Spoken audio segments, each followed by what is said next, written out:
Just before 12:30, on a Wednesday in July, a man slipped in through a side door. No cameras caught the moment he wanted kept. The photographers were out front, lenses up, waiting for the shot they had come for. He did not give it to them. He is 41 years old, and he is the son of the most photographed woman who ever lived. And on that Wednesday, at a home for wounded soldiers in Chelsea, Prince Harry went in the side. His mother used the front. That is the thing I keep turning over this week. I want to sit with you and turn it over slowly, because the papers handed you the small version. The small version is a caption. Harry dodges cameras. Harry sneaks in. And honestly, if that is all you take from this, you have missed the whole story. The whole story stands in the gap between a side door and a front one.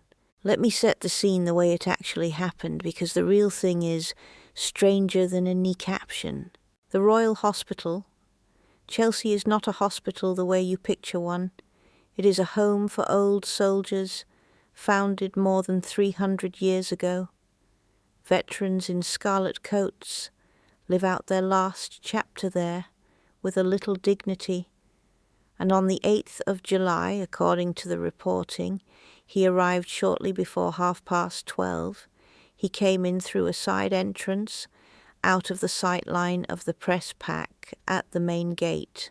He was there for the Invictus Games Foundation meetings, team managers from countries all over the world, a year, almost to the day, before the games open in Birmingham. Now hold that picture. A veteran's home. A man who founded a whole movement for wounded servicemen and women. And he has to come in the back way to do it. You have to ask yourself when that became the normal thing. Here is the part I cannot walk past. This is Diana's territory. The sick, the wounded, the ones the fashionable world would rather not look at. That was her ground. She did not send a message of support. She showed up. She put her body in the room. And the cameras, for her, were not the enemy of the work. The cameras were the point of it. Look here, she was saying. Look at who I am touching. And maybe you will stop being so afraid. I want to take you back to one afternoon. Because if you lived through it, you have never forgotten it. It was 1987. A new hospital ward in London for men dying of a disease the whole country was frightened of. Nobody quite knew back then how it spread, and the fear was ugly and everywhere. People would not share a cup. People would not shake a hand. And Diana walked in front of the cameras, and she took the hand of a man with that illness.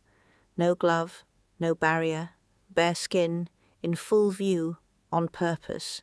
She wanted the photograph taken. She wanted the whole world to see. A hand held that no one else would hold. That is the front door. That is what walking in the front looked like when she did it. And it was not a one-off. Think of her later, near the very end, walking a cleared path through a live minefield in Angola, in a visor and a heavy flak jacket. She did it so the cameras would carry the landmine story into every living room on Earth. She did not hide from the lens. She aimed it. But here is the double edge, and you have to feel both sides of it to understand her son. The same lens that let her move the world also hunted her every single day of her adult life. The same trade that carried her work among the sick into 1 million homes sat outside her gate. It followed her car. It turned a walk to the gym into a chase. She lived her whole public life inside that bargain. The camera was her greatest weapon and her constant tormentor at once.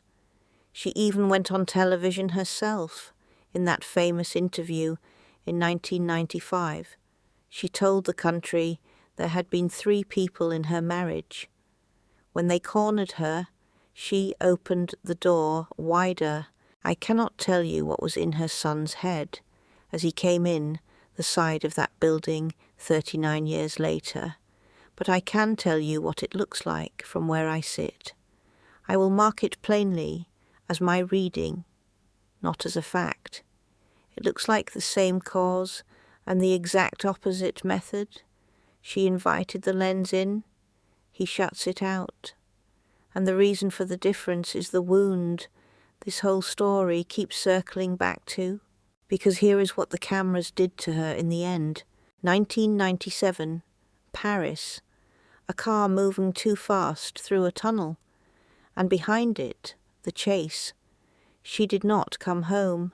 She was 36 years old, and 2 boys woke the next morning without a mother. One of those boys was 12.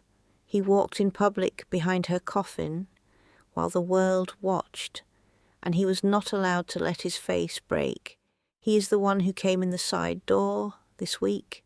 So when you see him step out of the sight line of a bank of long lenses, think twice. You may not be looking at a man being difficult. You may be looking at a man who learned at 12 exactly what a long lens can cost a family.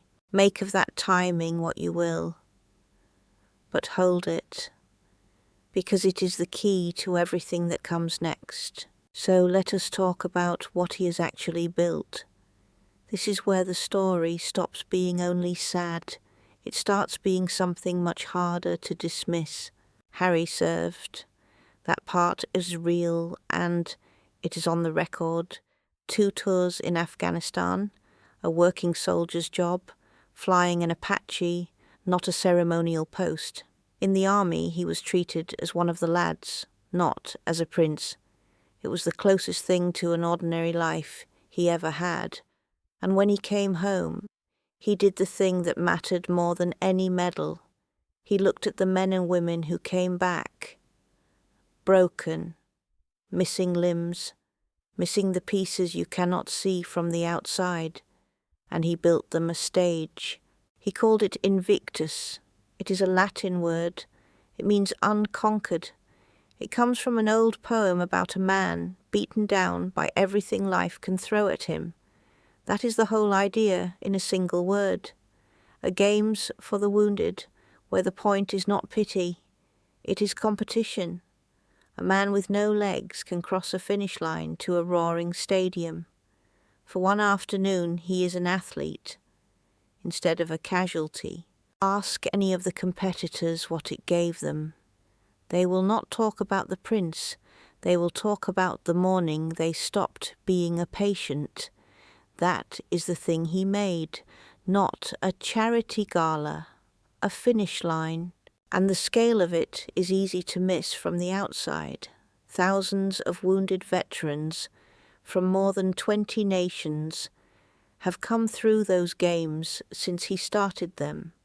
None of it existed before a young officer came home from a war. That is not a photo opportunity. That is a decade of quiet, stubborn building. The whole design of the thing is to point the spotlight at the athlete, away from the founder. He built a stage and then stepped off it. Honestly, once you know that, the side door makes a different kind of sense. He started that in 2014. It has run in city after city since on more than one continent, and in July of 2027 it comes to Birmingham, to home soil, for the first time, which is exactly why he was in that room on the 8th of July, a year out, doing the planning with the people who actually make it happen. Look at who met him, because the detail tells you what kind of room it was.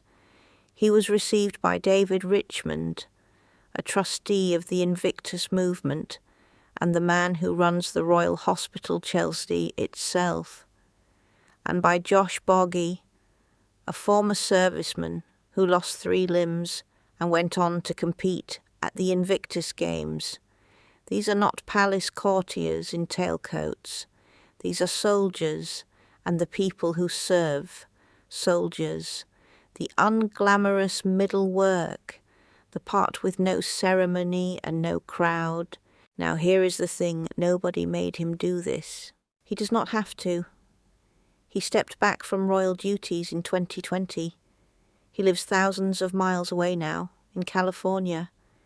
He is, on paper, a private citizen, with no official role in the British ceremonial machine.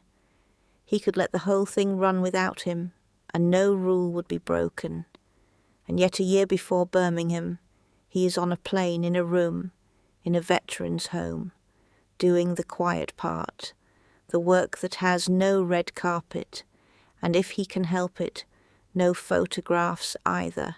You tell me what that is, if it is not the very thing his mother did, the showing up, the body in the room, the choosing of a cause that wins you no fashion points, and asking for nothing back. And here is a second way to read it, which I think goes deeper. Watch how fiercely he protects this one thing. He will fight in court for years over the press. He will trade titles and homes and half his old life. But the games, the wounded, the movement that he guards like the last room in the house with the light still on, my honest reading is that it is the one part of his life the tabloids never soured. It is his, and it is hers, and no headline ever managed to poison it. So of course he protects it. It is the last of Diana. He can still stand inside. And here is a quieter truth the institution would probably rather you did not dwell on. The games did not need the crown to survive. He founded them as a working royal, and then he left, and they did not collapse without the palace behind them. They grew.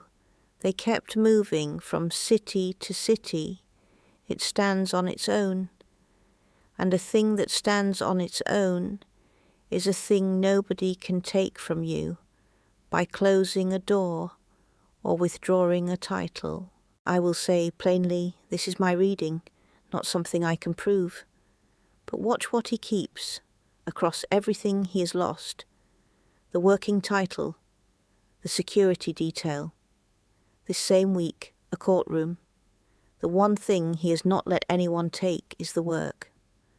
That is a man holding on to the one inheritance no committee can vote him out of. His mother used the front. Her son has learned to use the side. And that brings us straight to the courtroom, because you cannot understand the side door without it. The day before he slipped into that hospital, Prince Harry lost a case. I want to be careful and accurate here. The loud versions of this online are already getting it wrong, and the accurate version is heavier than the loud one anyway. On the 7th of July, a High Court judge ruled against Harry and a group of other claimants. It was a long-running privacy case against Associated Newspapers, the publisher of the Daily Mail. The judge, Mr. Justice Nicklin, found that the claimants had failed to prove the allegations they had pleaded. He lost, against a newspaper group.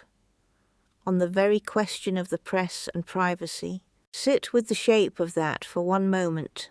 The son of Diana, the woman the press chased into that tunnel, took a newspaper publisher to court over privacy.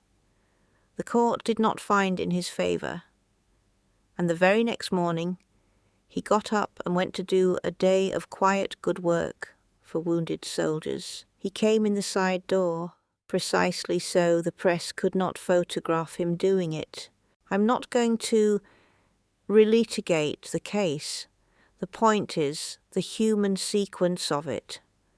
Lose to the press on a Tuesday, move out of reach of the press on a Wednesday, and in between not a word of public comfort, from any of the places you might have hoped for one, because look at who was not in the picture beside him. Meghan was supposed to be at that engagement. She pulled out of the London leg of the trip. Security was given as the reason she would not come into the capital. Their 2 young children were not brought over at all, after the committee that handles royal protection declined to guard them. A man arrives, alone, at a veterans' home the day after a courtroom defeat about the press. He steps in sideways to avoid the press, and the family that might have stood beside him is scattered across an ocean, kept back by the plain arithmetic of who gets protected in this country and who does not. Here is what I honestly cannot ignore about that. The reason his wife stayed away is security. The reason his children stayed home is security. And security, for this particular man, is not an abstraction, and it is not a luxury item. It is the exact thing his mother did not have on a road in Paris. So when a committee says no and a wife says, "I will not bring our children into that," that is not drama. They are not being difficult. They are doing the one piece of arithmetic that this family, above all families on earth, knows exactly how to do. And I keep coming back to how alone the whole picture is.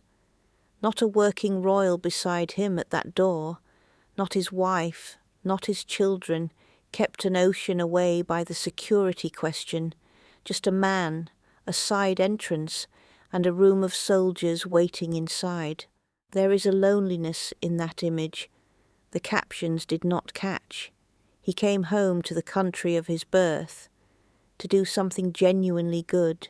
He did it in the same week he lost in its highest court, and he did it essentially by himself. A son doing his mother's work on his mother's ground, without his mother beside him. That is the resistance in this story. Not a villain twirling a moustache. A machine. The press on one side, the courts on another, the protection rules on a third, all pressing in at once in the same week on the same man, and his whole answer to all of it, in the end, was a side door. But here is the counterweight, and do not miss it, because it is the reason the week does not simply end in defeat. He did not go there to lick a wound. He went there to start a clock, 1 year to Birmingham. The court took Tuesday from him. It did not touch the countdown. He walked in that side door, not as a man finished, but as a man who had somewhere to be in exactly 12 months. That is a man keeping an appointment. I think that side door is going to stay with me for a long time. The most photographed woman in the world raised a son who has taught himself to move through the world unphotographed. Let that just land for a second. Now let me show you the other door, because it stood wide open on the very same day, and the contrast tells you almost everything. While Harry was slipping into a veterans' home in Chelsea, his father was hosting a large reception at St. James's Palace. King Charles, on that same 8th of July, at the front of the institution, doing the thing the institution exists to do. The grand room, the guest list, the cameras entirely welcome. One family, one day, 2 completely different doors. Now, I am not telling you the king did a single thing wrong by holding a reception. Kings hold receptions. What I'm asking you to see is the picture the 2 of them made that day. The father at the palace, front of house, on full show. The son at a soldier's home, side of the building, out of every sightline. And the thing that decided which door each man used was not character. It was position. One of them stands inside the wall the institution builds around its own. The other stands outside that wall, doing the same family's oldest kind of work, alone. Here is where I land on all of it, and I will own it as opinion, clearly marked. The press won on Tuesday, but go back and look hard at what each side actually walked away holding. The newspaper walked away with a verdict. Harry walked away and went straight into a room full of wounded soldiers who were simply glad that he came. And honestly, between a verdict and a room full of veterans who need you, the veterans are the thing you cannot lose in a courtroom. Nobody can hand that down against you. Nobody can strike it out on appeal. That is the consequence this whole audience keeps waiting for, week after week. And I do not think it looks the way the loud channels keep promising. It is not a punishment landing on anyone's head. It is quieter than that, and it is far more permanent than that. The showing up cannot be taken from you. The cameras can hound you. The courts can rule against you. The committees can strip the guards, and the titles both. And the one thing none of them can reach is whether you get on the plane and go and sit in the room. That passed to him from her, and no institution anywhere gets a vote on it. I want to give you one more picture before I let you go. Hold it right up against the side door. Remember her hand, 1987, no glove, in front of the whole world, holding on to a man everyone else in that country was afraid even to touch. She did it in full view, deliberately, because being seen was the entire weapon. Now put her son beside her, in your mind. The same cause exactly, the wounded, the unwanted, the overlooked. But he does it out of view. For him being seen is the danger, never the weapon. Same heart, opposite door. And the reason that door flipped across a single generation is buried in a tunnel in Paris. It was confirmed all over again in a courtroom this very week. I cannot prove that connection to you. I will say it as my reading and let you weigh it yourself. But you tell me, what else on earth changes a family's whole relationship with a camera that completely, that permanently in one generation? So no, I do not read this week as Harry hiding, and I do not read it as Harry beaten. I read it as the last thing Diana ever taught him, without meaning to teach him anything at all. She taught him what the lens can do to a person. She paid for that lesson in the very worst way a human being can pay for anything. And her son now walks the same ground she once walked, carrying the same care she carried into every ward and every minefield. The only thing in the whole world he has changed is the door he uses. His mother used the front, he uses the side. And honestly, once you understand exactly why, the side door stops looking like weakness and starts looking like the most Diana thing about him. Here is my one question for you, and I promise you I read every single answer. Do you remember the photograph of Diana holding the hand that nobody else in the country would hold? And when you look now at the son who came in the side door this week, do you see her in him? Or do you see a man, his own family, left to do it all alone? Tell me what you remember. Honestly, I will be reading every word.